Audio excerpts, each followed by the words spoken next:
விஜய் செல்வாக்கு உயர்ந்துருக்கா? இப்ப சமீபத்தில் நடந்த ஆர்ப்பாட்டம், அதுல கூடின கூட்டம், அவர் பேசின பேச்சு, இதெல்லாம் அவர அடுத்த கட்டத்துக்கு கொண்டு போயிருக்கிற மாதிரி தெரியுது. அவர் செல்வாக்கு உயருதா? இல்ல ஆல்ரெடி அது உயர்ந்து தான் இருக்குது. ம். இப்ப அரசியலா அவங்க வந்து ஒரு ஸ்டெப் வச்சிருக்கிறாங்க. இத நான் வந்து முதல்ல 2 வருஷத்துக்கு முன்னாடியே விஜய் அரசியலுக்கு வரப்போறாருன்னு சொன்னேன். தமிழ்நாட்டில இருக்கக்கூடிய பல்வேறு தலைவர்கள் எனக்கு கிண்டல் பண்ணாங்க. இதுவும் ரஜினி மாரி தான்ப்பா போவும் அப்டின்னாங்க. இல்ல அப்படிலாம் இல்ல. இது வேற ஒரு ஃபோர்ஸு. அப்படியே நான் பல்வேறு உதாரணங்கள சொன்னேன். இந்தியாவிலேயே வெறும் 9 மாசத்துல ஆட்சிய பிடிச்ச வரலாறு என்.டி. ராமராவ் வரலாறு தான்.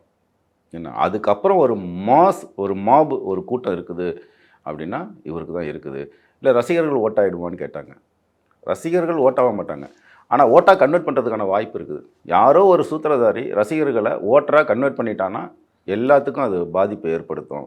அப்படின்னு தொடர்ந்து நான் சொல்லிக்கிட்டே வரேன். அது யாரும் பெருசா எடுத்துக்கல. அதோட விளைவு இன்னைக்கு எல்லாருமே கண்ணு முன்னாடி பார்க்குறாங்க. சாலிடா 10லேருந்து ஒரு 15% கான்கிரீட்டான ஓட்டுகளா இருக்கு. வளர்ந்துருக்கு.